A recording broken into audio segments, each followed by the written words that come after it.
आप देख रहे हैं हल्ला बोल, आपके साथ मैं हूं अंजना ओम कश्यप। आज तक पर होने वाला है सबसे बड़ा खुलासा उस सबसे बड़े खतरे का जो आम आदमी पार्टी के 21 विधायकों के ऊपर तलवार बनकर अब लटकती दिखाई दे रही है। मेरे हाथ में है वो पेपर जो आज ये साबित करेगा कि इस पूरे मामले में ये खतरा अब कैसे आम आदमी पार्टी की सदस्य जो विधायक है उनकी सदस्यता तक पहुंच रहा है।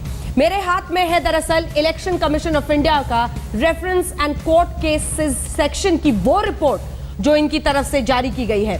और अगर इस पूरी रिपोर्ट को पढ़ने के बाद लगभग 3 पन्ने की ये रिपोर्ट है, जब आप तीसरे पन्ने पर पहुंचेंगे तो इसकी आखिरी 4 लाइनों में वो साफ संकेत है कि आम आदमी पार्टी के 21 विधायकों की सदस्यता खतरे में पड़ती दिखाई दे रही है। 16/5/2016 की ये रिपोर्ट है, यानी पिछले महीने की 16 तारीख की ये रिपोर्ट है, जिसमें साफ कहा जा रहा है कि एंड एट प्रेजेंट, अंग्रेजी में आपको बता देती हूं मैं जो लिखा हुआ है, आफ्टर पेरिजल ऑफ द एक्ट, यानी उस पूरे एक्ट को पढ़ने के बाद जिसमें संसदीय सचिव पर नियम बनाए गए हैं, उस एक्ट को पढ़ने के बाद it came to notice that there is no mention of the office of parliamentary secretary to a minister in the said act. याद रखिए, इसका मतलब यह है कि कोई भी मंत्री पार्लियामेंट्री सेक्रेटरी नहीं रख सकता है। इलेक्शन कमीशन के कोर्ट केसेस सेक्शन की यह रिपोर्ट साफ बताती है कि अगर किसी मंत्री ने संसदीय सचिव रखा है तो उसका कोई भी प्रावधान नहीं है। यानी आज तक के पास है इलेक्शन कमीशन के कोर्ट केसेस सेक्शन की एक्सक्लूसिव रिपोर्ट जो कि 16 मई को बनाई गई है, जिसमें साफ लिखा गया है कि मंत्री के पास संसदीय सचिव रखने का कोई भी प्रावधान नहीं है। इस पूरी रिपोर्ट में जो आप देख रहे हैं, ये आखिरी की 4 लाइनें ही साफ साफ एक तरह से मुकद्दर तय करती हुई दिख रही हैं आम आदमी पार्टी के उन 21 विधायकों का जिन्हें मंत्रियों का संसदीय सचिव बनाया गया था। तो अब सवाल यही है कि क्या उनकी सदस्यता खतरे में पड़ रही है? कौन से हैं वो सवाल जो आज हम उठाएंगे हल्ला बोल में? सबसे बड़ा सवाल यही है कि क्या इस रिपोर्ट के सामने आने के बाद अब हम ये मान लें कि 21 विधायकों की सदस्यता खतरे में पड़ती दिखाई दे रही है। इसी के साथ सवाल ये भी है कि आने वाले वक्त में क्या चुनाव दिल्ली में होंगे, क्योंकि अगर इनकी सदस्यता खतरे में पड़ती है तो 21 सीटों पर फिर से चुनाव होगा। केजरीवाल ने संवैधानिक मर्यादा को क्या तोड़ा है, क्योंकि ये अनकॉन्स्टिट्यूशनल है। संसदीय सचिव बनाकर रेवड़ियां बांटने की कोशिश हो रही थी, एक बार फिर से वही सवाल सामने आ खड़ा होता है। अगला सवाल, गलती छिपाने के लिए बीजेपी कांग्रेस पर लगाए गए क्या आरोप? और इसी के साथ आखिरी सवाल जो इस पूरे मामले में है वो है सियासी फायदे के लिए मोदी पर केजरीवाल का क्या ये हमला है? साफ सुथरी सियासत का वादा कर सत्ता में आने वाले अरविंद केजरीवाल विधायकों को रेवड़ियां बांटने के चक्कर में मुश्किलों में अब फंस गए हैं। आम आदमी पार्टी के 21 विधायकों की सदस्यता पर तलवार लटकती दिख रही है। चुनाव आयोग की इंटरनल रिपोर्ट जो हम आपको दिखा रहे हैं, इससे साफ हो गया है कि दिल्ली सरकार के मंत्री संसदीय सचिव नहीं रख सकते। आज तक की एक्सक्लूसिव रिपोर्ट, उसके बाद इस पर चर्चा। 100 चूहे खा के बिल्ली हज को चली, 100 चूहे खा के कांग्रेस हज को चली, 100 चूहे खा के बीजेपी हज को चली।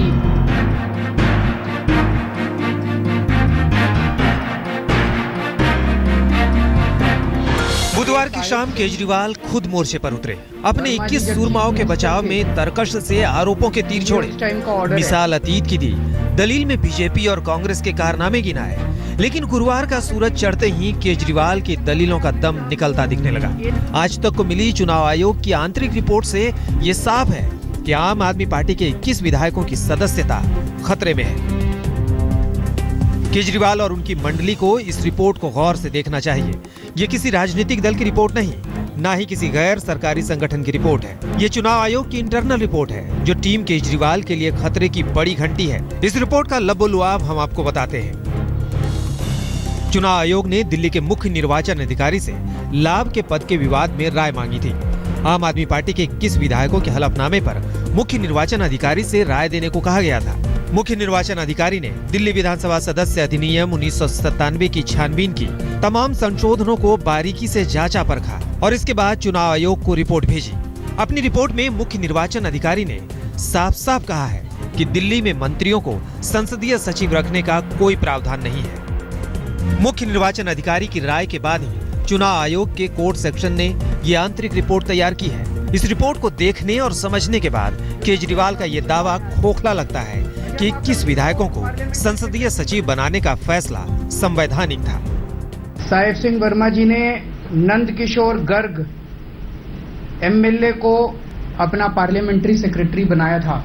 शीला दीक्षित जी की सरकार आई, अजय माकन जी को पार्लियामेंट्री सेक्रेटरी बनाया। 2014 तक 15 तक पार्लियामेंट्री सेक्रेटरी बनते थे तो संवैधानिक थे, आम आदमी पार्टी ने बना दिए तो असंवैधानिक है।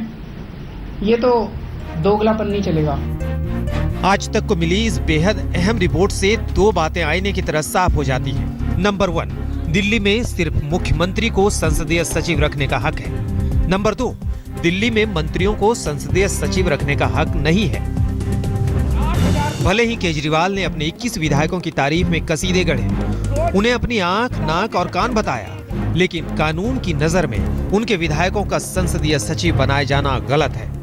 ये 21 पार्लियामेंट्री सेक्रेटरी दिल्ली सरकार के they are eyes, years and hands, हमारे हाथ हैं, हमारे पैर हैं, हमारे आंख हैं, हमारे कान हैं। इनके जरिए हम लोग सरकार चला रहे हैं। चुनाव आयोग की इंटरनल रिपोर्ट से ये साफ हो जाता है कि केजरीवाल सरकार ने या तो कानून को समझने में गलती की या फिर जानबूझकर कानून को नजरअंदाज किया और जब सवाल उठे तो उसका सियासी अंदाज में जवाब देने की कोशिश की। मोदी जी से हाथ जोड़ के विनती करना चाहता हूं, मोदी जी आपकी लड़ाई मेरे से है, मुझे मार लो, मेरे को पीट लो, मेरे को जो करना है कर लो, मेरे दिल्ली के लोगों को तब परेशान मत करो। तो क्या केजरीवाल ने इस मुद्दे को इमोशनल रंग देने की कोशिश की क्योंकि उन्हें पता था कि उनसे चूक हुई है? जाहिर है केजरीवाल के सामने संकट बड़ा है। चुनाव आयोग संवैधानिक संस्था है, उसके फैसले पर उंगलियां उठाना मुमकिन नहीं। अगर 21 विधायकों की सदस्यता पर गाज गिरी तो केजरीवाल को सिर्फ अदालत से ही राहत मिल पाएगी। कपिल शर्मा, दिल्ली, आज तक। आज तक के पास वो एक्सक्लूसिव रिपोर्ट जिसमें इलेक्शन कमीशन की, दरअसल ये इंटरनल रिपोर्ट है कोर्ट केसेस सेक्शन की, और हम आपको दिखा रहे हैं कैसे इलेक्शन कमीशन की तरफ से भी ये माना जा रहा है कि मंत्री को अधिकार ही नहीं है कि वो संसदीय सचिव रखे। इसी पर हम चर्चा करेंगे। हमारे साथ कई खास मेहमान इस पूरी चर्चा में जुड़ रहे हैं। हमारे साथ राघव चड्ढा, आम आदमी पार्टी के प्रवक्ता, जुड़ गए हैं। हमारे साथ डॉक्टर एसवाई कुरैशी साहब जुड़ गए हैं, जो फॉर्मर इलेक्शन कमिश्नर हैं। कुछ ही देर में संबित पात्रा हमारे साथ जुड़ेंगे। लेकिन सबसे पहले मैं आपके पास आना चाहती हूं एसवाई कुरैशी, जिससे पहले कि मैं राघव चड्ढा से इस पर रिस्पॉन्स लूं। कोर्ट केसेस सेक्शन की ये रिपोर्ट जिसमें आखिर के 4 लाइन साफ बताते हैं कि कोई भी मंत्री दिल्ली में एंटाइटल्ड है ही नहीं, सिर्फ चीफ मिनिस्टर ही संसदीय सचिव रख सकता है। ये क्या इशारा करते हैं? देखिए, ये जो इंटरिम रिपोर्ट को आप बहुत बड़ा स्कूप समझ के बात कर रही हैं, मुझे इसमें कोई खास बात नजर नहीं आती। ये तो एक इंटरिम रिपोर्ट है, अंदर का एग्जामिनेशन है और एक स्टेटमेंट ऑफ फैक्ट है। ये सिर्फ ये कह रहा है इसमें कि कानून में लिखा हुआ है, एनसीटी एक्ट में, कि कौन कौन सी जो पोस्ट हैं जो डिस्क्वालिफिकेशन से फ्री हैं, बरी हैं, उसमें ये अगर पार्लियामेंट्री सेक्रेटरी की पोस्ट नहीं है तो ये सिर्फ एक फैक्ट का स्टेटमेंट है। इसके बाद दूसरी चीज जो आपको है कि आपने खुद ही कहा कि इंटरिम रिपोर्ट है, ये इससे कोई मतलब नहीं। अल्टीमेटली फैसला इलेक्शन कमीशन करेगी। इलेक्शन कमीशन के सामने क्वाज़ी जुडिशियल कैपेसिटी में उनकी अदालत में केस जाएगा। हाँ। दोनों तरफ के वकील पेश होंगे और इलेक्शन कमीशन जब, या किसी अदालत का माइंड हमेशा चेंज होता है। जब एक वकील को सुनते हैं तो हमें लगता है बड़ा ठीक कह रहा है, जब दूसरे वकील की बात सुनते हैं तो वो उससे भी अच्छा कह रहा है। तो इलेक्शन कमीशन क्या व्यू लेगा उसको अभी से प्रियम करना मुनासिब नहीं है। लेकिन फैक्ट्स पर ही तो फैसला होता होगा। जी बिल्कुल, फैक्ट होगा तो वो फैक्ट सामने करेंगे। हाँ। लेकिन मैंने ये मीडिया में सुना था, देखा था, मैंने मीडिया पे देखा था कि उसमें जब ये अपॉइंटमेंट ऑर्डर था उसमें लिखा था कि इनको कोई पेमेंट नहीं किया जाएगा। उससे ये अगर वो आम आदमी पार्टी ये एस्टैब्लिश करता है कि ये ऑफिस ऑफ प्रॉफिट ही नहीं है तो हो सकता है इलेक्शन कमीशन उसको भी गौर करेगा। इलेक्शन कमीशन तो सारे तथ्य देखता ही देखता है। हाँ, लेकिन फैक्ट है और ये क्लेम भी इस पूरी रिपोर्ट में लिखा हुआ है दूसरे पन्ने के पहले पैराग्राफ में, जिस पर राघव चड्ढा जी मैं आप जानते, क्योंकि उसमें साफ लिखा है कि जब हमने रिस्पोंडेंट्स को बुलाया तो उन्होंने यही दलील दी है कि ये ऑफिस ऑफ प्रॉफिट नहीं है, हमें कोई भी by any stretch of imagination, जो ये शुरू की 3-4 लाइनें हैं, कोई भी फायदा हमें नहीं पहुंचाया जा रहा है। लेकिन जो सबसे बड़ा फैक्ट इस मामले में है वो ये है कि प्रोविजन ही नहीं है किसी मंत्री को यह अधिकार है ही नहीं राघव चड्ढा जी कि वो संसदीय सचिव रखे, लेकिन आपने 21 संसदीय सचिव रखे। चलिए मैं जवाब दे देता हूं। काफी इस पूरे विवाद को लेकर इतनी टेक्निकलिटीज में आप लोग चले गए हैं, मैं आपको पूरे स्पष्ट कर देता हूं, आपके तमाम सवालों का जवाब देता हूं। पहली चीज, जिस रिपोर्ट का आप हवाला दे रही हैं, अपने चैनल पे दिखा रही हैं, रिपोर्ट मैंने तो नहीं देखी है, परंतु जो मेरी जानकारी है, ये report election commission of India ने दिल्ली के इलेक्शन कमीशन से मांगी कि क्या क्या तथ्य हैं आपके पास और क्या क्या चीजें अभी तक हुई हैं, उनका ब्यौरा हमें सौंप दीजिए ताकि हम इस पूरे लाभ के पथ का जो विवाद है इस पे कार्रवाई शुरू कर सकें। एक चीज। दूसरी चीज, ये जो आप एंड की 4 लाइनें पढ़कर एक तरीके से कहानी बना रही हैं और कह रही हैं कि नहीं नहीं अब 21 विधायकों की सदस्यता समाप्त हो जाएगी, पूरी तरीके से गलत है। मैं बता देता हूं क्यों गलत है। पहली बात तो यह है कि दिल्ली में कोई कानून नहीं है पार्लियामेंट्री सेक्रेटरी अपॉइंट करने का, ना ही मंत्री का, ना ही चीफ मिनिस्टर का। एक लिस्ट है जो यह कहती है कि यदि लाभ के पद वाले पार्लियामेंट्री सेक्रेटरी मुख्यमंत्री के लिए अपॉइंट करे जाते हैं तो वो डिस्क्वालीफाई नहीं होंगे। यदि लाभ के पद वाले पार्लियामेंट्री सेक्रेटरी मिनिस्टर के अपॉइंट करे जाते हैं, ना कि चीफ मिनिस्टर के, तो वो डिस्क्वालीफाई होंगे। और यदि केवल पार्लियामेंट्री सेक्रेटरी जिसमें लाभ का पद का कुछ लेना देना नहीं है, चाहे वो सीएम के हो चाहे वो मिनिस्टर के हो, वे कभी भी डिस्क्वालीफाई नहीं हो सकते। हमारी जो 21 विधायक अपॉइंट हुए हैं वो तीसरी श्रेणी में अपॉइंट हुए हैं जिसमें लाभ के पद का कुछ सवाल ही नहीं आता। एक चीज मैं और जोड़ दूं, फिर उसके बाद आप मुझसे सवाल जरूर पूछिएगा। एक चीज मैं आपको जोड़ देता हूं कि जो इलेक्शन कमिशन है, एक मिनट सुन लीजिए, जो इलेक्शन कमीशन है वो एक क्वासी जुडिशियल बॉडी है, एक न्यायिक संस्था है। वे कभी भी एक तरफ के आर्गुमेंट सुनकर एडजुडिकेट नहीं करते। अभी तो हमारी दलील भी नहीं गई है वहां, अभी तो हियरिंग शुरू होगी, अभी दूसरा पक्ष बोलेगा, हम बोलेंगे, महीनों चलेगी। और आपको तो पता, आप तो वरिष्ठ पत्रकार हैं, अभी 2 दिन पहले की हिंदुस्तान टाइम्स की रिपोर्ट है, आप वरिष्ठ पत्रकार हैं, आपने पढ़ा होगा। इलेक्शन कमीशन ने साफ तौर पर उसमें कहा था कि कम से कम 4 से 6 महीने हमें लगेंगे ये पूरा मामला सुलझाने में। इलेक्शन कमीशन खुद ये कह रहा है, तो आप कैसे इस रिपोर्ट के आधार पर ये कह रही हैं कि 21 विधायकों की सदस्यता चली जाएगी? और आपके चैनल पर एसवाई कुरैशी साहब जो फॉर्मर इलेक्शन कमिश्नर रह चुके हैं भारत के, उन्होंने आपको स्पष्ट कर दिया कि इस रिपोर्ट का उनकी सदस्यता से कुछ लेना देना ही नहीं है। 2 गलत फैक्ट्स। नंबर 1, जो आपने कहा है कि चीफ मिनिस्टर, इसीलिए मैं कह रही हूं सर थोड़ी सी आप भी देख लेते। ये बिल आप ही लोगों ने भेजा था जो राष्ट्रपति की तरफ से वापस आया है। इस बिल में आप ही की सरकार ने लिखा है, पॉइंट नंबर 2 में, ए पार्ट ऑफ द बिल में, एक बार फिर से अपने दर्शकों को दिखाती हूं क्योंकि कई बार अधूरा सच बताना ना झूठ के बराबर हो जाता है। इसमें आपने साफ लिखा है, amendment of the schedule in the Delhi members of Legislative Assembly, removal of the Disqualification Act 1997, Delhi Act 6 of 1997 in the schedule in the entry at serial number 7, after the words Chief Minister, the words and Minister shall be inserted. यानी chief minister के लिए प्रावधान है, आप चाहते थे बदल के उसमें मिनिस्टर शब्द भी जोड़ दिया जाए, और आप कह रहे हैं कि चीफ मिनिस्टर के लिए भी प्रावधान नहीं है। फैक्ट नंबर 1 जो गलत था, फैक्ट नंबर 2, फैक्ट नंबर 2, एक सेकंड सर, फैक्ट नंबर 2 गलत नहीं था, मैंने बिल्कुल सही बोला। एक सेकंड रुक जाइए ना सर, आप भी नहीं समझ रहे ना, क्योंकि या तो आप वही समझाना चाहते हैं जो आप समझते हैं, और हम जब पढ़ के सुना रहे हैं तो वो भी हिस्सा सुन लीजिए। इसमें जो सीईओ है, चीफ इलेक्शन ऑफिसर है एनसीटी ऑफ दिल्ली के, उन्होंने बताया है कि उन्होंने सारी कॉपीज मंगा ली है जितने भी एक्ट्स हैं, Delhi members of legislative assembly removal of disqualification act 1997, सारे फैक्ट्स पढ़ने के बाद वो इस कंक्लूजन पे आए हैं। तो ऐसा नहीं है कि अभी नहीं हुआ है, और आप लोगों की तरफ से जो सफाई दी गई है उसका भी जिक्र है सर इसमें। ऐसा नहीं है कि आप लोगों की तरफ से सफाई नहीं दी गई है, ये नहीं बताया गया है कि इंटर्न्स हैं, संसदीय सचिव इंटर्न्स हैं, ये आप ही लोगों की सफाई थी ना सर, आपके विधायकों की, आप ही लोगों के विधायकों की सफाई थी। जवाब दे देता, आपने 8-10 सवाल पूछ लिए, प्लीज मुझे मौका दीजिए जवाब देने का। सर मुझे और आप दे दें, संक्षिप्त में दें। देखिए, मैं थोड़ी बहुत कानून की जानकारी रखता हूं, हाँ, मैं थोड़ी बहुत कानून की जानकारी रखता हूं, इसीलिए मैं आपको काफी अथॉरिटी से यह बात समझाने का प्रयास कर रहा हूं, दोबारा प्रयास करता हूं। 2 प्रकार के संसदीय सचिव होते हैं।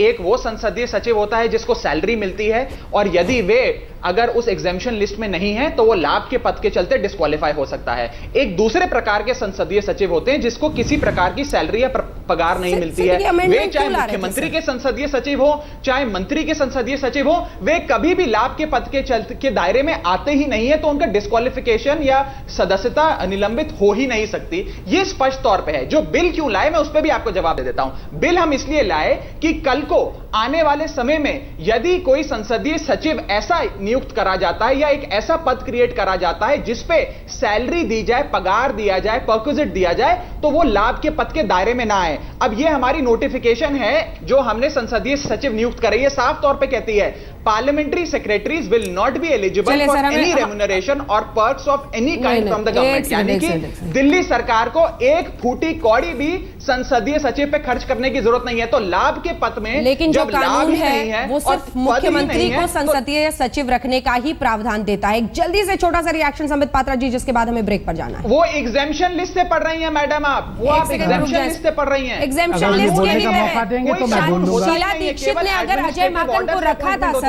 शीला दीक्षित ने अजय माकन को रखा था अगर, जिसका आपने बीते दिन आपके मुख्यमंत्री ने विवरण किया था, तो वो उन्होंने एडमिनिस्ट्रेटिव ऑर्डर के ही तहत रखा था, जो वो रख सकते हैं, वो रख सकते हैं। लेकिन आपने खुद ही कानून बनाया ना सर। रुक जाइए एक सेकंड सर, थोड़ा संबित पात्रा जी से कर लूं। मुख्यमंत्री रख सकता है। अभी लंबा टाइम है सर, 1 घंटे इस पर बहस करनी है। एक सेकंड रुक जाए संबित पात्रा। देखिए, मैं इतना कहना चाहता हूं, अगर राघव चड्ढा जी बहुत अच्छी तरह से जानते हैं कि किसी भी कीमत पे ये 21 लोग डिस्क्वालीफाई नहीं होंगे, तो ये परेशान क्यों हैं? केवल यही परेशान क्यों? अरविंद केजरीवाल जी भी परेशान क्यों हैं? फिर वो अमेंडमेंट बिल क्यों भेजा था प्रेसिडेंट के लिए? और अभी राघव चड्ढा जी कह रहे थे अमेंडमेंट बिल इसलिए भेजा था कि कल को रखना पड़े तो, और कल को रखना पड़े अर्थात प्रोस्पेक्टिवली रखना पड़े तो क्या करेंगे? तो रेट्रोस्पेक्टिव क्लॉज के साथ क्यों भेजा था? देखिए, जितने विरोधाभास इनके पार्टी के लीडर के सामने हैं, उतने विरोधाभास संसार में कहीं नहीं है। मैं एक छोटा सा उदाहरण देके बात समाप्त करता हूं। अरविंद केजरीवाल जी ने कल 6 मिनट का प्रेस कॉन्फ्रेंस किया, उसमें उन्होंने क्या कहा? उन्होंने कहा ये 21 लोग आंख, नाक, कान, गला, हाथ, पैर है, इनके बिना सरकार नहीं चल सकती है। और एफिडेविट में क्या लिख के दिया है इन विधायकों ने? इलेक्शन कमीशन को एफिडेविट में लिखा है, हम तो इंटर्न है जी, हम कोई काम नहीं करते थे, हम सरकार के किनारे खड़े होकर केवल सरकार को देखते थे। और अरविंद केजरीवाल जी कहते हैं इनके बिना सरकार चल नहीं सकती है। तो अरे बिल्कुल गलत, ये तो दुनिया देख रही है। आप बोले तो एफिडेविट पढ़ दूं क्या? पेज नंबर 9 में लिखा हुआ है कि हम इंटर्न हैं, हम कुछ भी काम नहीं करते थे सरकार का, हम साइड एक्टिविटीज ऑब्जर्व करते थे। और अरविंद केजरीवाल जी कह रहे हैं आंख, नाक, गला, कान, हाथ, पैर सब कुछ थे। तो आप बताइए, आपके मुख्यमंत्री झूठ बोल रहे हैं कि आपके एमएलए झूठ बोल रहे हैं? पहले ये बता दीजिए। इसका जवाब क्या? इलेक्शन कमीशन की इस इंटरनल रिपोर्ट के बाहर आने के बाद साफ पता चलता है कि रुख क्या होगा। क्या 21 विधायकों की सदस्यता खतरे में होगी? हम आपको दिखा रहे हैं कोर्ट केसेस सेक्शन की वो रिपोर्ट जो इंटरनल है, लेकिन उसमें आखिर में ये लिखा गया है कि कोई भी मंत्री संसदीय सचिव नहीं रख सकता है। किसी भी एक्ट में ऐसा कोई भी प्रावधान नहीं है। खतरा है 21। सबसे बड़ा खतरा क्या ये हो सकता है? क्योंकि चुनाव आयोग की एक अंदरूनी रिपोर्ट जो कि कोर्ट केसेस सेक्शन की है वो हमारे पास है, और आज तक ने आपको दिखाया है कि कैसे उस रिपोर्ट के आखिरी हिस्से में साफ लिखा गया है कि पूरी छानबीन, तमाम कानून जो है 1997 का वो कानून दिल्ली का जो इसमें लागू होता है, उन सब का शोध करने के बाद इस निष्कर्ष पर वो पहुंचे हैं कि कोई भी मंत्री संसदीय सचिव नहीं रख सकता है। इसी पर हम चर्चा कर रहे हैं। सभी खास मेहमान हमारे साथ बने हुए हैं। हमारे साथ संबित पात्रा, राघव चड्ढा, इस्फाक कुरैशी साहब, सभी लोग मौजूद हैं। लेकिन उससे पहले कुछ एक्सपर्ट्स क्या राय इस पर दे रहे हैं, इस खुलासे को दिखाने के बाद आइए आपको सुनाते हैं। तो अब जो स्थिति है वो वही है जो संविधान की धारा 192 में है और एनसीटी एक्ट में भी है कि अगर कोई ऑफिस ऑफ प्रॉफिट होल्ड करता है तो वो असेंबली का सदस्य, असेंबली की सदस्यता खो सकता है। और सदस्यता खोने के लिए सिर्फ एक प्रोसीजर प्रिस्क्राइब्ड ये है कि इलेक्शन कमीशन को कंसल्ट किया जाएगा और इलेक्शन कमीशन के ओपिनियन के आधार पर राष्ट्रपति काम करेंगे। इन्होंने जो ये अमेंडमेंट बिल पास किया जिसमें इन्होंने लिख दिया कि office of the parliamentary secretary to chief minister and minister and minister लगने का मतलब ये हुआ कि 7 संसदीय सचिव और बना सकते हैं, क्योंकि 7 मंत्री हैं। इसका मतलब है 14 संसदीय सचिव इनके हिसाब से लीगली बनते। 14 बनते का मतलब 100% मेंबरों मिनिस्टरों की संख्या में वृद्धि होती। भारत का संविधान परमिट कर रहा है केवल 10%, 7 मंत्री। आप विधानसभा के नियम से बना रहे हैं 14 मंत्री, पार्लियामेंट्री सेक्रेटरी। तो विधानसभा का कोई कानून भारत के संविधान को अमेंड नहीं कर सकता। सभी खास मेहमान हमारे साथ बने हुए योगेंद्र यादव जी, स्वराज अभियान के फाउंडर मेंबर हमारे साथ मौजूद हैं। राघव चड्ढा जी, ये गैर कानूनी है, ये एक्सपर्ट्स का कहना है।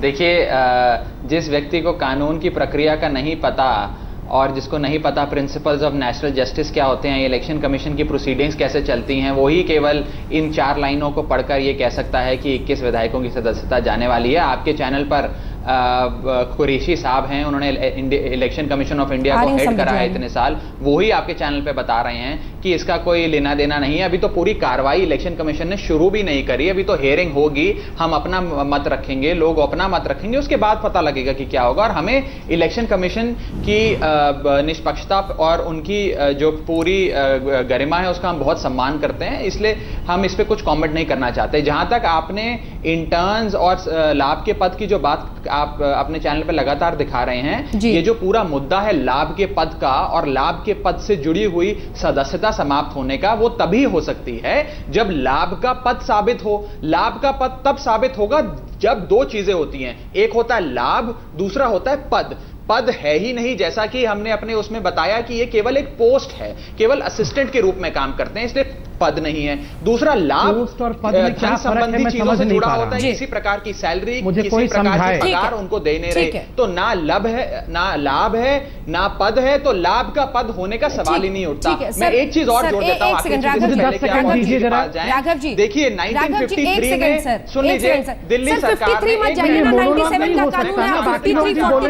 ने एक second sir, please Raghav Chadha ji, एक सेकंड। भारतीय जनता पार्टी और कांग्रेस की सरकारें जब कानून है, आप 53 पे क्यों जा रहे हैं? सेक्रेटरी अपॉइंट करती हैं, वे संवैधानिक हैं, हम करते हैं। नहीं, मैं आपको भैया बताना चाह रहा हूं कि चाहे 53 हो, 97 हो, 2006 हो, 2009 हो, 2012 हो, कांग्रेस और बीजेपी की सरकारों ने दिल्ली में लगातार पार्लियामेंट्री सेक्रेटरी बनाए। वो जब बनाए तो वो संवैधानिक, अरविंद केजरीवाल की सरकार बनाए तो असंवैधानिक। ये क्या बात हुई? ये लोग जो करें वो सही, हम लोग ना एक फूटी कौड़ी अपने पार्लियामेंट्री सेक्रेटरी को दे रहे हैं। इनका हो गया हो तो हम लोग भी कुछ बोल रहे हैं, कानून के खिलाफ है। ये संबित कहां का पात्रा न्याय है, मुझे ये समझाइए। संबित पात्रा जी, इसका जवाब जरूर दीजिए, क्योंकि आप अपने अपने राज्यों में खूब रख रहे हैं और फिर सवाल ये उठता है कि रैशनैलिटी तो एक ही है ना जो हर जगह लगेगी, आपके लिए बदल जाएगी क्योंकि बीजेपी के। बिल्कुल टेक्निकल जवाब देता हूं।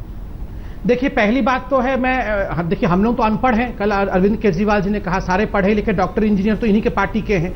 वो पद और पोस्ट में क्या फर्क होता है, क्योंकि राघव चड्ढा जी ने अभी कहा पद नहीं है पोस्ट है, तो वो फर्क क्या है हम अनपढ़ों को जरा बता देंगे डिबेट के बाद ही सही। जहां तक टेक्निकलिटी का सवाल है कि बाकी राज्यों में है, दिल्ली में क्यों नहीं है, मैं आपको बता रहा हूं कि आप भी 21 पार्लियामेंट्री सेक्रेटरी बनाते, पहले कानून लाते, उसके बाद आप बनाते। यहां आपने कानून का प्रावधान किया नहीं, पहले बना दिया। जहां तक 1997 का जो कल उदाहरण दे रहे थे अरविंद केजरीवाल जी, मैं आपको बता दूं, चीफ मिनिस्टर एक पद रख सकता है। क्या वहां तेजिंदर खन्ना जो कि एलजी हैं उनसे परमिशन नहीं लिया गया था, यह भी आप जान लीजिए।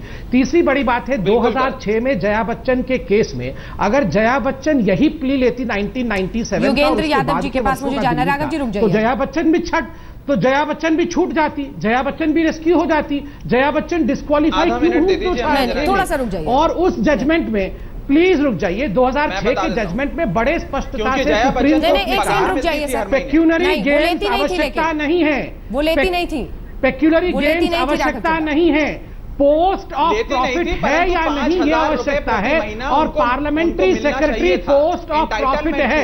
अरे राघव इतने परेशान क्यों हो रहे हैं? आपको अगर पता है कि ऑफिस ऑफ प्रॉफिट नहीं है तो आप इतना परेशान क्यों हो रहे हैं? विधानसभा में इतना बड़ा दफ्तर मिलता है। दीजिए योगेंद्र यादव जी, हम तो खुश हैं, सब कुछ योगेंद्र यादव जी, हम तो खुश हैं कि एफिडेविट में लिखा है इन्होंने कि कुछ भी ऑफिस नहीं मिला है इनको। योगेंद्र यादव जी, ठीक है, एक सेकंड सर। योगेंद्र यादव जी, हमारे हाथ में इलेक्शन कमीशन की एक इंटरनल रिपोर्ट है कोर्ट केसेस सेक्शन की, जिसमें आखिरी की 4 लाइनों में पूरे एक्ट्स को पढ़ के इस शोध के बाद वो निष्कर्ष पर पहुंचे हैं कि कोई मंत्री संसदीय सचिव रख ही नहीं सकता, इसका प्रावधान ही नहीं है, फिर भी हुआ।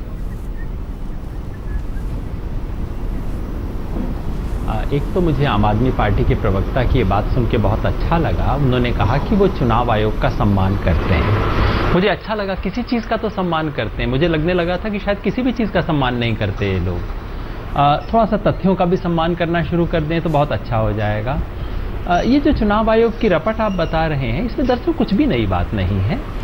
ये बिल्कुल फैक्चुअल रीडिंग है जो हर एक को पता है। यहाँ बैठे हुए राघव चड्ढा भी जानते हैं और हर कोई व्यक्ति इस चीज़ के बारे में जानता है। और इसका अगर कोई प्रमाण आपको चाहिए, आपको चुनाव आयोग की रपट बिल्कुल नहीं चाहिए। इसके लिए आपको सिंपल आम आदमी पार्टी ने जो बिल असेंबली में पेश किया, आप उसको पढ़ के देख लीजिए। वो बिल क्या कहता है। उस बिल से पहले केवल मुख्यमंत्री को संसदीय सचिव रखने की अनुमति थी, केवल उसका एग्जेम्पशन था। और आम आदमी पार्टी का बिल कहता है कि ये एग्जेम्पशन अब मंत्रियों पे भी लागू होगा। इसका मतलब है आम आदमी पार्टी जानती थी कि उन्हें एग्जेम्पशन नहीं है। हाँ। यही बात चुनाव आयोग कह रहा है, यही बात कोई भी व्यक्ति कहेगा जो भी इस कानून को पढ़ेगा। वो बेसिकली ये बात कहेगा कि जिस दिन उन संसदीय सचिवों की नियुक्ति हुई उस दिन उसका कोई प्रावधान नहीं था, इसीलिए उसके महीना 2 महीने बाद उल्टे तरीके से कान पकड़ के बैड डेट में उन्होंने करने की कोशिश की। अगर ऐसा नहीं था तो इसकी कोई ज़रूरत ही नहीं थी। लेकिन मैं बार बार कहूँगा कि आप केवल इस तकनीकी चीज़ में न फंसिए। वो एक संयोग से कभी कभी दुनिया की कुछ गलत चीज़ें होती हैं जो गैरकानूनी भी हो जाती हैं। आम आदमी पार्टी का दोष सिर्फ यही है कि जो सब लोग जो अनैतिक काम कर रहे हैं, इन्होंने थोड़ा सा समझदारी की कमी से किया। मैं कहता हूं कि इन्होंने नकल करते वक्त अकल नहीं लगाई, इसलिए बेचारे पकड़े गए। हमारा फोकस उस अनैतिकता पे होना चाहिए जो बीजेपी भी करती है, जो कांग्रेस भी करती है, जो आम आदमी पार्टी भी कर रही है। और अनैतिकता ये है कि मंत्रियों की रेवड़ी बांटने का धंधा जो है, जो संविधान ने सामने का दरवाजा बंद किया और इन सब लोगों ने पीछे का दरवाजा खोल लिया कि अब पार्लियामेंट्री सेक्रेटरी के नाम से आप करना शुरू कर दो। तो ये जो चोर रास्ता है, ये बेईमानी है। और इसके अंदर कांग्रेस की भी वही स्थिति है। कांग्रेस ने बैकडेट से किया था, बीजेपी खुल्लम खुल्ला हर तरफ ये काम कर रही है। इस देश की सारी पार्टियां इसमें नंगी है। अनफॉर्चुनेटली वो पार्टी जो दूसरों पे उंगली उठा रही थी, उसकी स्थिति भी वही आ गई है। मैं आपसे राघव जी जवाब लूंगी, लेकिन उससे पहले एक बार कुरैशी साहब हमारे साथ लगातार जुड़े हुए, एक छोटा सा रिएक्शन मैं उनसे लेना चाहती हूँ। कुरैशी साहब, ठीक है, अभी जांच पूरी होनी है, इसके भी एंड में यही लिखा हुआ है कि अभी उन्हें मौका दिया गया है। अभी अपनी तरफ से उन्होंने रिपोर्ट सौंपी है, उसमें कहा है कि कोई प्रॉफिट नहीं हम ले रहे थे, हम इंटर्न्स थे, ये तमाम बातें कही हैं, लेकिन अभी भी हियरिंग उनकी होनी है। लेकिन सबसे बड़ा फैक्ट ये है कि कानून के तहत इसका प्रावधान नहीं था। इन्होंने बिल के जरिए लाने की कोशिश की, उस बिल को ठुकरा दिया गया राष्ट्रपति द्वारा। अब अगर हम देखें तो क्या पूरा मामला आपको किस तरफ से आगे बढ़ता हुआ दिख रहा है, ए और बी? अगर सदस्यता रद्द होती है तो क्या इलेक्शन कमीशन ये सिफारिश सीधे राष्ट्रपति को भेजता है? तरीका क्या होता है सर? देखिए, अभी इलेक्शन कमीशन के सामने ये केस जाना है। अभी कमीशन ने तो इसकी हियरिंग की नहीं। बगैर हियरिंग के इलेक्शन कमीशन कोई फैसला नहीं करता, दोनों पक्षों को सुनता है, उसके सामने तथ्य होते हैं और कानून के बेसिस पे काम करता है। एक अंग्रेजी की मशहूर कहावत है कि लॉ इज एन एस, यानी कानून तो गधा है। बाकी चीज़ें कि जॉब कैसी थी, क्या थी, ये नहीं, उसने तो देखा कानून में क्या लिखा हुआ है। सिर्फ वो अदालत देखती है और जो इलेक्शन कमीशन देखेगा उसके बाद फैसला करेगा। क्या फैसला करेगा मुझे नहीं मालूम। अगर आम आदमी पार्टी ये साबित करती है कि ये ऑफिस ऑफ प्रॉफिट नहीं है तो अकॉर्डिंगली फैसला करेंगे, और अगर दूसरी पार्टी कहती है कि ऑफिस ऑफ प्रॉफिट है तो दूसरा होगा।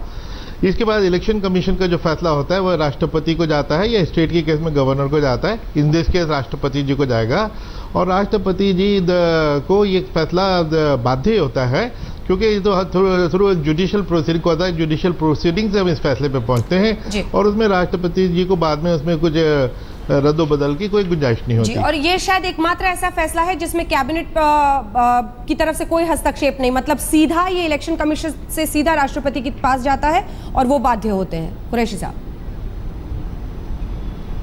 बिल्कुल जी, बिल्कुल बिल्कुल जी। राघव जी, आप भी बोलना चाह रहे हैं, और संबित पात्रा जी, हालांकि आप लोग आपस में तो समझौता कर नहीं सकते, इसकी उम्मीद रखना बहुत दूर की बात है, लेकिन राघव जी सुन लीजिए, मैं आप कह रहे हैं ना लाभ है, एक सेकंड सर, आप कह रहे हैं ना लाभ है न पद है, इंटर्न्स है, ये यही कह रहे हैं आप?